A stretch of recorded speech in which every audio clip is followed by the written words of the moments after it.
भक्ति कविता और पंजाब का गुरमुख साहित्य की मुख्य स्थापना है मानुष धर्म। प्रेम और सद्भावना इसकी मुख्य चिंता रही है।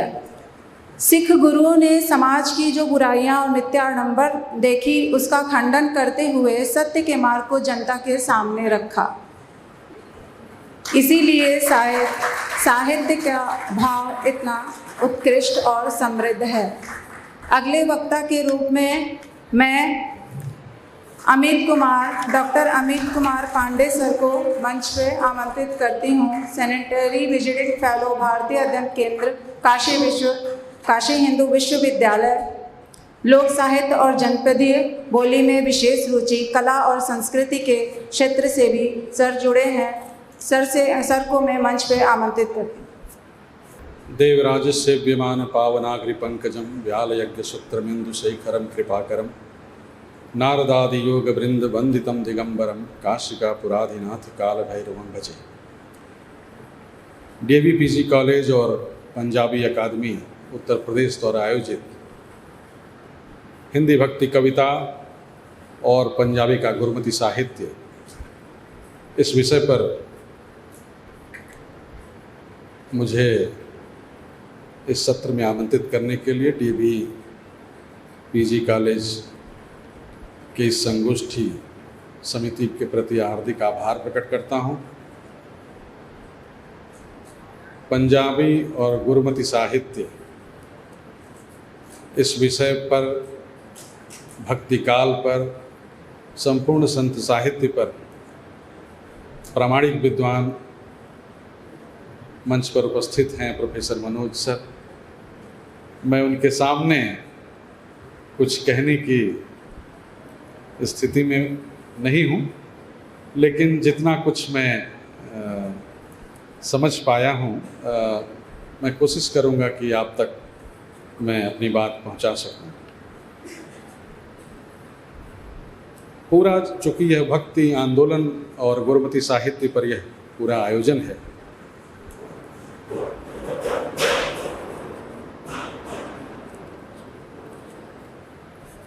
भक्ति आंदोलन संपूर्ण भारत में घटित एक महत्वपूर्ण और युगांतरकारी घटना थी। यह उसी प्रकार की घटना थी जैसे भारत में स्वाधीनता आंदोलन की घटना थी। जिस तरह पूरब से पश्चिम और उत्तर से दक्षिण तक संपूर्ण भारतीय भूभाग में मुगल शासन के खिलाफ, उसकी बर्बरता के खिलाफ पूरी भारतीय जनता में जो आक्रोश पैदा हुआ था, हर व्यक्ति इस स्थिति में था कि वह ईश्वर की ओर उन्मुख हो गया था। वह किसी प्रकार वह चाहता था कि हमारी रक्षा हो, और आचार्य शुक्ल ने भी लिखा है कि शायद यह उसी का परिणाम था कि भारतीय जनमानस भक्ति की ओर उन्मुख हुआ। उसके पास कुछ भी नहीं था, उसके मठ मंदिर मस्जिद सारे तोड़े जा रहे थे। ऐसी स्थिति में उसको एक साथ सामूहिक रूप से उठ खड़े होने में ही भलाई लगी और वह एक आंदोलन के रूप में विकसित हुआ।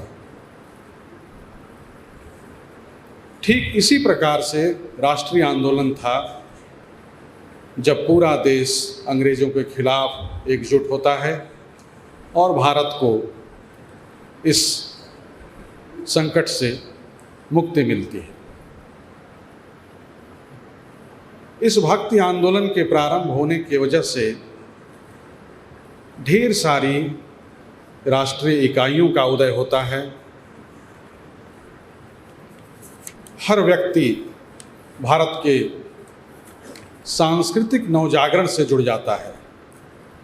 भारत का सांस्कृतिक नवजागरण और राष्ट्रीय नवजागरण भी इसी भक्ति आंदोलन और स्वाधीनता आंदोलन की देन है। गुरु नानक देव भक्ति आंदोलन के सबसे अंतिम कड़ी में और आधुनिक जो धर्म है सिख धर्म, उसके प्रणेता हैं। उनका संदर्भ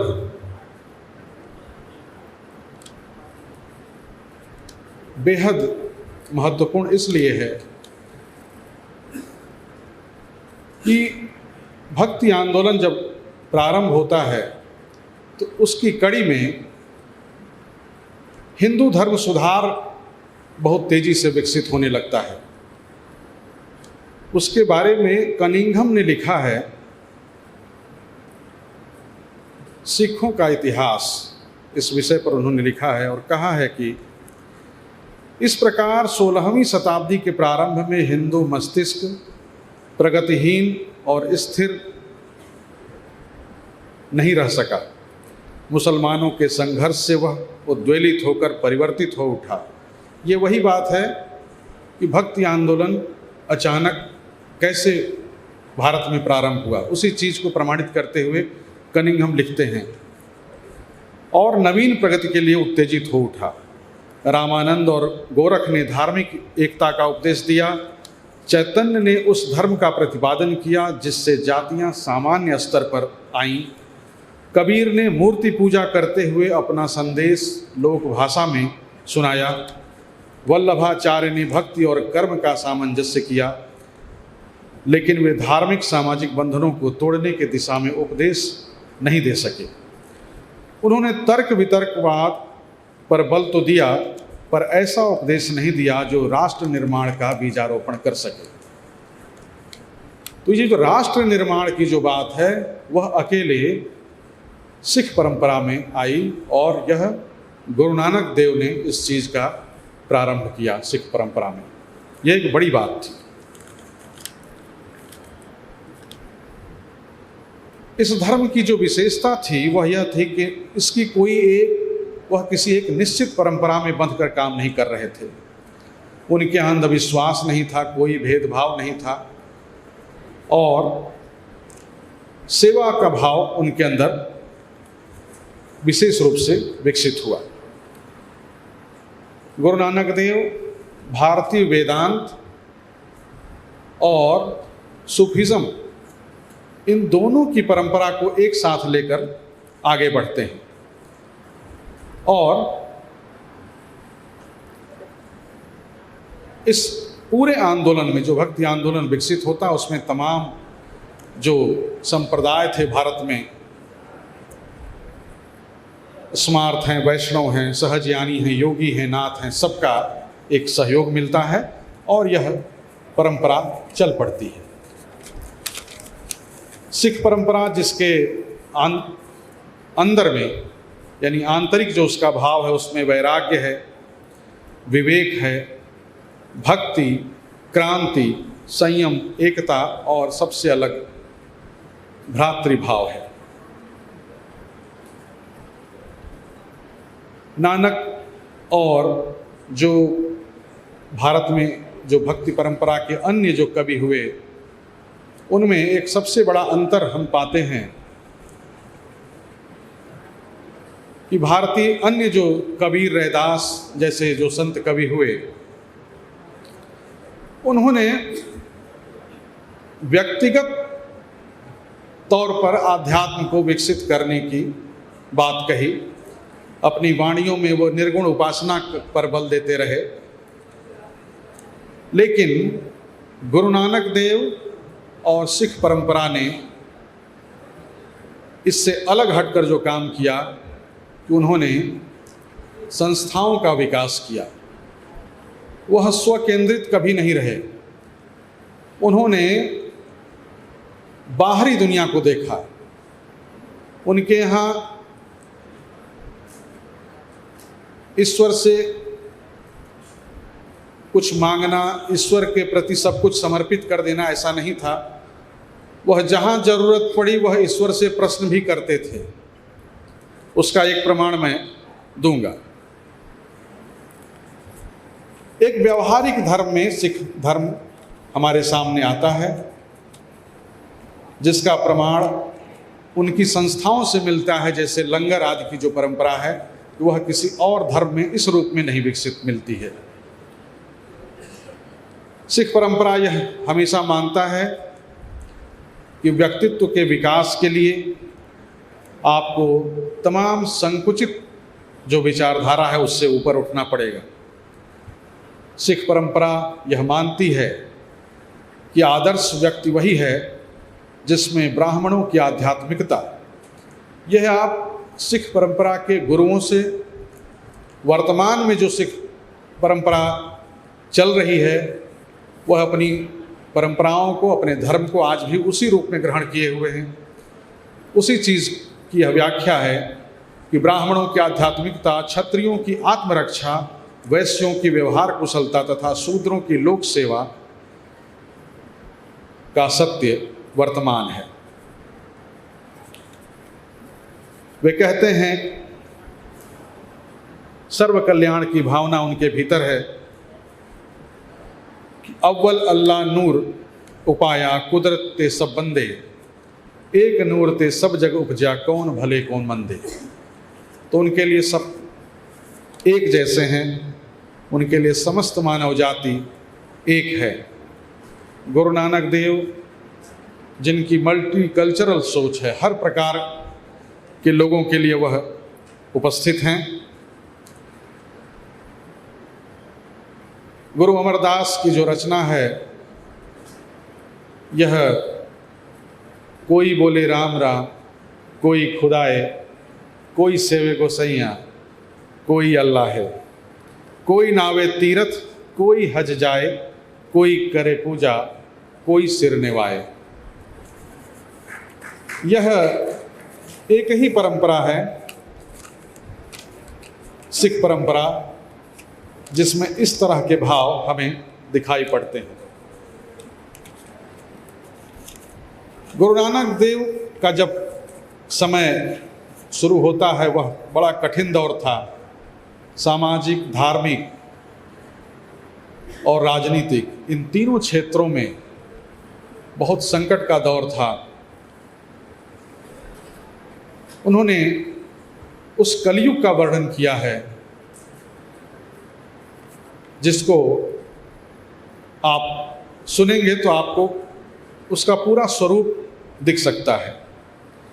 वे लिखते हैं, कलिकाती राजे कासाई, धर्म पंख करे उड़रिया, कूड़ अमावस सचु चंद्रमा, दीखे नाही चढ़िया, हव भली बिंकुनी होई, ओ घेरे राहु न कोई, बिच हव में करी दुख रोई, कहु नानक कीनी विधि गति होई। अनुवाद है, वो कहते हैं कि कलयुग छुरी के समान हो गया है और सभी राजा इस समय कसाई बने हुए हैं। धर्म को पंख लग गए हैं, वह धर्म कहीं उड़ गया है। अमावस्या जो है वह झूठी है, सत्य का चंद्रमा कहीं नहीं दिख रहा है और इस अंधकार में यह सृष्टि अहंकार के कारण दुखी होकर रो रही है। कबीर, नानक, रैदास, बहुत सारे संत कवि हैं।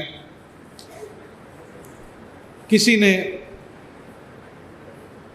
कहा कि, रैदास ने जैसे कहा है कि प्रभु जी तुम चंदन हम पानी। किसी ने कहा है कि हरि जननी मैं बालक तोरा। नानक ने इन सब से अलग ईश्वर से ही प्रश्न किया है। वह उस प्रश्न में पूरी राष्ट्र भक्ति, पूरा राष्ट्र प्रेम आपको दिखाई पड़ेगा। और उस ईश्वर से वह प्रश्न करते हैं, खुरासान खसमाना किया, हिंदुस्तान डराइया, आप देश दोष न देई करता, समकरी मुगल चढ़ाइया, एती मार पई करलाने, तैकू दर्द न आइया। खुरासान कहते हैं के लिए उन्होंने ईश्वर तक की आलोचना की और ईश्वर से भी उन्होंने प्रश्न किए। वह जैसे तमाम संतों की वाणियों में आपको जो पाखंड है, ढोंग है, उस तरह की चीज़ों का एक विरोध मिलता है, तो उन्होंने भी उस तरह से एक विरोध दर्ज कराया है कि गौरी गणेश की पूजा वूजा करने से कुछ नहीं होगा, पूरा देश जो है मलेच्छों के हाथ में जा रहा है, हमें इससे मुक्त होने की आवश्यकता है, यह सब करेंगे तो कुछ नहीं मिलना है। गुरु नानक देव पूरी सामाजिक और धार्मिक और राजनीतिक व्यवस्था के साथ साथ अपने समाज में स्त्रियों के प्रति उनका विशेष नज़रिया है। वह स्त्रियों के प्रति सोचते हैं और कहते हैं कि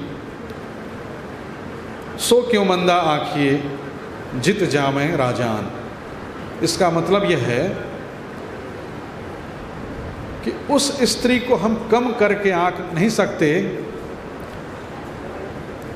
जिससे बड़े बड़े राजाओं ने जन्म लिया है। वो कहते हैं कि स्त्री से ही मनुष्य जन्म लेता है, स्त्री शरीर में ही प्राणी का निर्माण होता है, स्त्री से ही सगाई विवाह संबंध बनता है, स्त्री से ही इस जगत की उत्पत्ति है। मृत्यु के बाद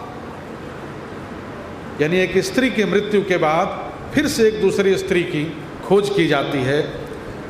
उस स्त्री को बुरा क्यों कहें जिससे बड़े बड़े राजागण जन्म लेते हैं।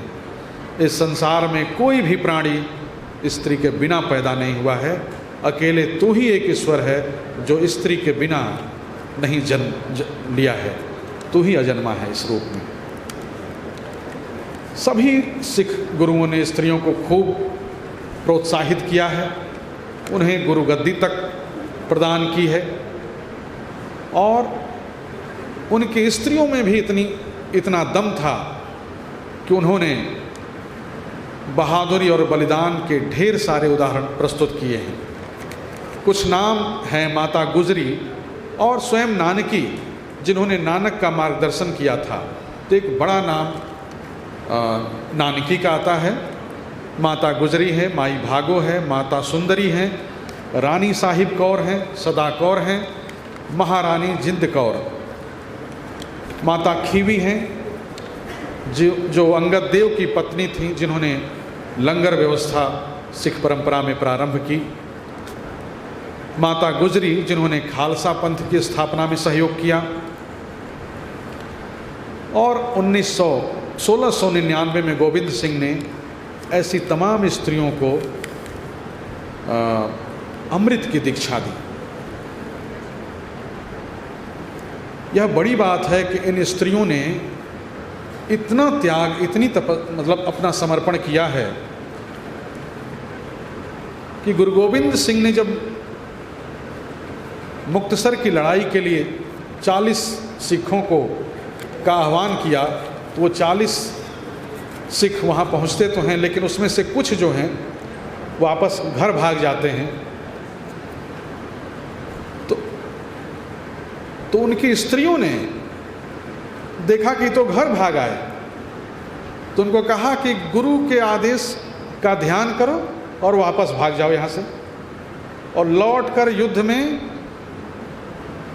उनका सहयोग करो